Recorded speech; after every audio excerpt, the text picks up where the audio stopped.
Hi, I'm Eshaan Mani, president of the iWRITE Youth Club and editorial director of the iWriter magazine.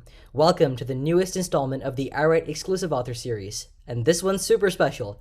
Today I'm excited to speak with Sheri Jacobs, Steve Bernstein, and Kathy Nickel, three spectacular individuals who will be leading one youth club workshop respectively. Sheri will be helping students explore reflective writing, Steve will help you find your narrative voice, and Kathy will help you create your own distinctive brand. And on screen right now are the dates for the workshops. Learn more about the workshops at iWriteYouthClub.com/workshops and read the latest issue of iWriter magazine at iWriteYouthClub.com/iWriter. Okay, so to get us started, I'd like to go around the room and ask each panelist to tell us a little bit more about themselves. So let's get started with Sheri. Hi, thank you so much for having me, Eshaan. It's a Of course. pleasure to be here. So, I have a background in education, specifically secondary English, ELA, as well as ESL and theater. I have a passion for writing and I have a passion for theater, and I find those two things coincide beautifully together. Wonderful, thank you. And let's move on to Kathy. Hi. Thank you for having me. My name's Kathy Nickel, and I'm the author of two children's picture books. One of them's called Arthur Czar's Amazing Art Car, and the other one is Yazzy's Amazing Yarn. And I got started in writing way back in college, well, even before college, but I was a journalism major. And my first job was at a newspaper reporter, and from then on, I've just done writing ever since. So. Great. Alrighty, and last but not least, the great Steve Bernstein. Yep, I like that intro, my friend. Um, so my background is varied, as you can imagine. Um, I spent most of my life as a plumber, uh, career-wise, and as a secondary avocation and at times of an occupation was coming up with very creative ways to help at-risk teenagers. And I even developed a foundation for that purpose. And somewhere, I don't know, in the whole process of working with young people, especially kids coming from troubled backgrounds, I found a great medium to communicate through storytelling. And in modeling that, I found young people very, very willingly telling me their stories. And in effect, it came to be a great tool to help them move on in life. And then that, not too long ago, I started writing about 5 or 6 years ago now.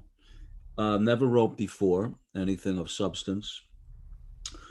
And I found myself in a couple writing groups. And then after about a year of that, I realized I was writing my stories from my childhood. The book is Stories from the Stoop, as we all know. And yeah, I put that together in about a year and a half of just starting writing, self published it. And then very fortuitously, a renowned publisher called me one day and offered me a contract. And here I am still waiting for it, but COVID put it all back. But it's coming in the new year. I love the journey you just told us. That story is wonderful. Totally can tell that we have three great storytellers here today. I'm super excited for this. And I think we talked a bit about each of y'all's passion. And so let's just go around the room one more time and just talk a bit more about how did you find your passion? How did you, I would say, stumble upon it? Because I do think it's a bit of a gradual process. So let's start with Sheri again. Let's start at the top of the room. Sure. Yeah, I remember being about 6 or 7 years old, and I was walking home from school, and I remember thinking about the way the clouds looked in the sky and the way the wind felt against my skin. And I thought, I could tell a story like that. So there was a magic from even a young age of this need and desire to self express. Um, when it came to theater, there was never a moment where I wasn't pretending to be characters that I might have seen on stage or characters that I might have seen on TV, and I wanted to emulate them. And so, whatever form that writing takes, whether it's on the page in a novel or on the page for a screenplay, or any form of the written word, there's this need for me to want to emote. And oftentimes when I create characters, if someone were to come into a room and see me working on them, I think I might have taken some illegal substance, because I'm acting out the characters and it's manifesting in physical form before my fingers touch the keyboard. That's wonderful. Yeah, for sure. I think it is it's a process, and I like that you had that little inkling in your head from a young age that you like to express yourself, and that's taken form in so many different ways. And I think everything that you do, even as a teacher, as a teaching young kids, you do need a little bit of that, the little acting thing, a little bit of the having a lilt to your voice, a bit of a fun tinge to it, which is great. Yeah. Alrighty. What about you, Kathy? How did you find your passion? Well, I have a similar childhood story to Sheri, but I'm not as poetic or theatrical as her.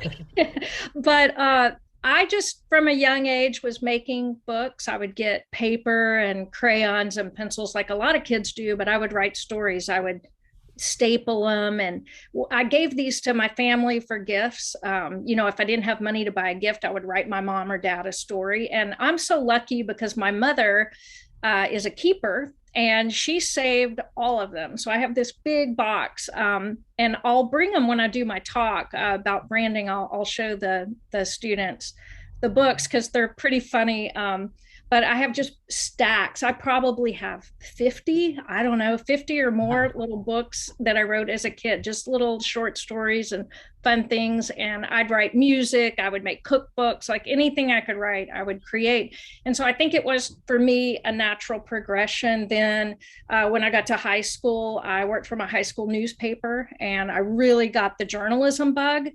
And I had an amazing journalism teacher, and she's actually still alive to this day. She's in her 90s, and she attended my very first book signing. She showed up and bought the first book. It was really special. And she and I still keep in touch after all these years. But then in college, I majored in journalism, and my first job was as a newspaper reporter. So after the newspaper work, I did a lot of public relations, and eventually just kind of landed into writing books. But it has been a gradual process for me that started very young, just enjoying the writing process. So I also used to write like these short little like 10-page, 15-page stories. I used to like illustrate on one side. I used to, write like 10 lines on one side. I remember one of them was The Little Engine That Could. I made like a fan fiction of that at like the age of 4 or 5, and I did proper illustrations and everything. It took me a month, and I was like really proud of it, and I gave it to my mom, and I think we had it like framed and stuff. So that's like my magnum opus to this day. That's great. I did a spin-off of Little Red Riding Hood one time, but it was called Little Rose Riding Hood. Like, that's creative. That's creative, right? That's great. Yeah, that's no original ideas. It's all right. What's already there. So yeah. So I can relate to the little engine that could. So. Alrighty, and finally, Steve, what about you? Well, I think, like I kind of shared earlier, my stuff came around in unusual ways, I would say. I never felt like I had the time, inclination, or even the luxury, in a sense, to sit down and write. Life was always too hectic, and I was brought into the world and spent a lot of my life in survival mode. So there wasn't really pen and pencils or coloring books or anyone reading stories until I became about 24 or 25. My passion was pulling together teens in trouble. I wasn't much more than a teen, although I lived eons beyond my adolescence at 24. But I just found myself reaching out to really kids in tough shape. Could be gang members, could be drug addicts, could be abandoned kids, and whatever it was a desire that led to even what you would call, and I think what you're referring to is passion. When I connected and was able to share something of substance to help a young person in their life, I just had this buzz, and it became spiritual almost for me, that as a practice in a sense that so that's 43 years ago that I started doing this, and it evolved in many ways, but the passion piece resurfaced when I started writing my stories. I never thought I could feel that sense of exhilaration or joy, happiness in my life other than when I was helping young people.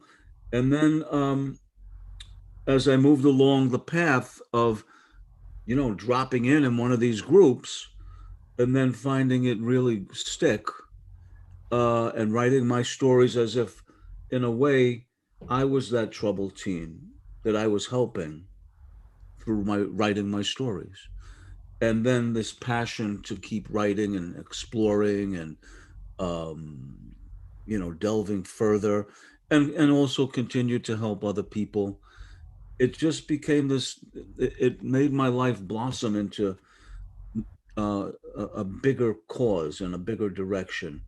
And even today, as I write short stories beyond my book, beyond my adolescent years as a memoir, I find when I have a product that I'm proud of, and that it has to touch me deeply, and that's passion like I've only felt at those times. And I'm so grateful that I stumbled on it, because I didn't go to college until I was 50.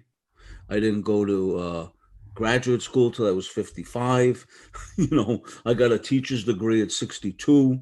So the education piece only came around late in life. And but the passion was deeply rooted in this kind of helping kids and telling stories.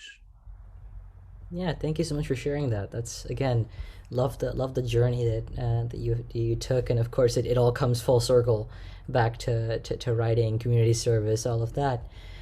And so let's get started with a few of the kind of content questions about your workshops and things that we'll be talking about in each of our sessions. So Sheri, your workshop is about reflective writing, and I wanted to ask, how do you use reflective writing in daily life? Absolutely. That's a fantastic question, Eshaan. So there is not a day that goes by that I am not utilizing reflective writing. It helps me make so many realizations, so many epiphanies, big and small. I have used it in the past and continue to do so with people I know, whether that's a student I'm working with or my own children, my own sons. I will use it before I go to sleep. A lot of times I'll write in my journal, asking myself what I mean by what I'm experiencing or what I'm feeling. There is a meditation that a meditational component with reflective writing. We think often of meditation as just sitting quietly and letting your mind wander, but what the workshop that I'm offering is all about is being proactive in this meditation process, where you put pen to paper, pencil to paper, you listen to a specific kind of music. Don't want to give away too much. There's a few little details that you could look forward to in the workshop, where you go into this safe space and writing becomes the conduit for self-awareness. And it's not just limited to creative writing. It's not just limited to circumstantial problems that you might be going through, you can take this on many different levels, to discover more about who you are and what makes you tick. And alluding to what Steve said, discovering your passion, and simultaneously awakening yourself to your inner compass. Because so often we do things without self-reflecting. We get into this habit of, well, in the case of, students in high school, I have this test, I have to get this recommendation, I have a soccer game this day, and I have this that day, and I can't forget the orthodontist appointment. You're pulled in so many different directions. And then you get on social media and you're bombarded by all these different messages, especially in the current culture we're living in, where there's this myth of anonymity or safety. If you blare out your opinions, that people aren't going to realize that's you making that comment. So you have these boisterous voices that are often kind of a psychological cacophony, if you will, that it's very hard to figure out who you are and what you want and what you like and what you don't like. So the reflective workshop that I offer next week is going to give you an opportunity to find what you think when social media goes away, find out what you feel and what you know about yourself, your intuition as a writer, as a human being, when social and societal influences go away. It's very important. That. Yeah. Oh yeah, for sure. No, I was, when we think about like reflective writing, I mean, as kids, it's like, oh, exploring your emotions. What's the point of that? It actually can be really, really helpful, and it can be helpful in exploring, who you are as a person, your desires, and things like that as well. And I mean, even your dreams, finding out, what you want from life, things like that. I mean, it doesn't even have to be that deep. It can even just be, fodder for writing, things like that. Absolutely. And there's a specific tool I'm going to show you. And Steve is the gentleman who introduced me to this writing technique, and it has helped. So it helped me, it's helped my son, Aiden, in college. Just to think in terms of this, there's a question that we're going to ask in the workshop. I'm giving a tease. There's a specific question that's so empowering that is going to cognitively rock your world. It really will. Like when you ask this question, it's not a question you usually think of. And it gets you out of this conveyor belt of thinking that we often do. Got to do this, got to do that, got to do that. Let me get it done. This one question that you'll see in the workshop is going to catapult you into this whole world of, oh, I didn't think of that. So there's empowerment in that. And you walk away excited to explore the terrain of your inner psyche and more empowered about who you are, because there is an empowerment in knowing who you are. Yeah. Thank you. Yeah. And Kathy, who do you think should be most concerned about creating a brand? Because your workshop deals a lot with creating your personal brand, especially for students, which some kids don't think of as something that you need to do at this point in life. But why is that important, and who do you think should be interested in that? Well, I think the first answer is anyone with a small business or in hopes of having a small business. But I think in terms of students, I would take it to the level of anyone with a message. They have a message they're trying to get out. I think they need a brand. I mean, your brand includes so many things. It's your logo, your message, your voice, your tagline. It's about consistency, having a message that you want to get across. Like, your brand is your promise to the people, the customers, the buyers, or just your audience. It's your promise of what they can expect from you. Like, who am I? What do I talk about? What is my mission?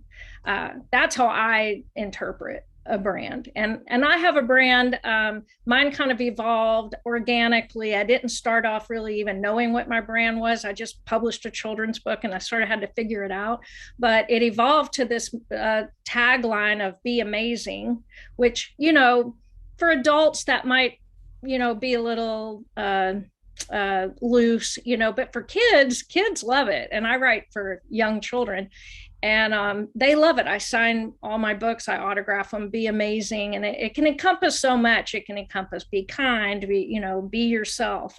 It can take on a lot of meanings. So for kids, they really adapt and enjoy that be amazing tagline. So that's been my brand. And I can, when I give my talk, I'll expand on it about, how you can find your own brand and how you can get the word out there through social media, and through other means, just through who you are and how you present your voice and your story to people. So that's what I'm hoping to talk about. Thank you. Yeah, absolutely. And what do you think is the most common branding faux pas made by students, and how can it be addressed? Well, I thought about that, and I might have to think about it some more, but I was sort of thinking maybe inconsistency, just not being consistent, and also just not being true to who you are. Just don't be fake. Don't put a phony message out there, because I think people would immediately get, they'll catch on to it. People are smart and people want authenticity. So I would say consistency and authenticity are important. So don't make that mistake of not having that about who you are. Yeah, thank you. Alrighty, and Steve, tell me a bit about the process that went behind writing the book. So specifically, maybe some challenges that you had, or what came easy to you. Well, not to give anything away, like Sheri said, that was the only writing thing I did more or less in my adult life. That thing she was talking about, I found it in a workshop, and I've been doing it ever since. That was 2005, 6, something like that. And I would say that's a technique that if it does work for young people, I've done it with young people, I think that's an excellent way. I think the original question had to do with finding your voice. And I think both Sheri and Kathy touched on, the aspects of what needs to happen to find one's voice. And it's kind of a little nebulous if you think about it, especially if you're a young person. I would imagine they would not quite understand that. I mean, voice, what's voice? Well, largely, I think when we say that in a writing world, it's that inner voice. And Kathy alluded to it quite a bit with authenticity. So for a young person to grasp their authentic voice, I believe the process by which I did it, and I stumbled upon it, and I continue to stumble upon it, but it works to this day. I believe I might develop a way to ask young people to first tell their story, because there is a mechanical connection between the heart, the mind, and then a pencil and paper that I think is a disruption in the beginning. I believe that if I wasn't a storyteller, or I didn't utilize that part of my ability, my repertoire, I wouldn't have written such great stories, because I feel the writing piece, which will be very much developed by the practice Sheri was talking about, will come with great difficulty unless somebody, especially a young person, understands the different aspects of voice. If we talk about telling your story, I know I only have an hour in that workshop, but I want to leave people with ideas. First tell, then write, because I think it's a disruption to just jump into writing in some respects. That's my experience. Because not everybody's a natural writer. I'm not. I never was. But I sure know how to use my mouth, and so there's some connection that's going to be made between first telling yourself your story and how you're going to feel. My stuff is all about feeling. How are you going to feel Is it true? Does it feel right? Is it good? Um, is it authentic? Is it genuine? And these are all words that could certainly be delved into with that thing that Sheri was teasing about. And they should be in a longer ongoing writing practice of sorts. So that's that technique, and not to be redundant, but I just have to say I couldn't have written my book or any subsequent stories with the confidence and clarity and feeling of knowing my stuff, which is to me another way of saying finding your voice. What's my stuff? What do I mean by stuff? So when you start asking and answering yourself these questions, very simple questions, um, it may be simple, but it's not easy. That's the whole point. So I feel, and I'll work on it in the next month or so to really develop a way that a young person could connect with their soul and their heart, and then have that feeling that they nailed it.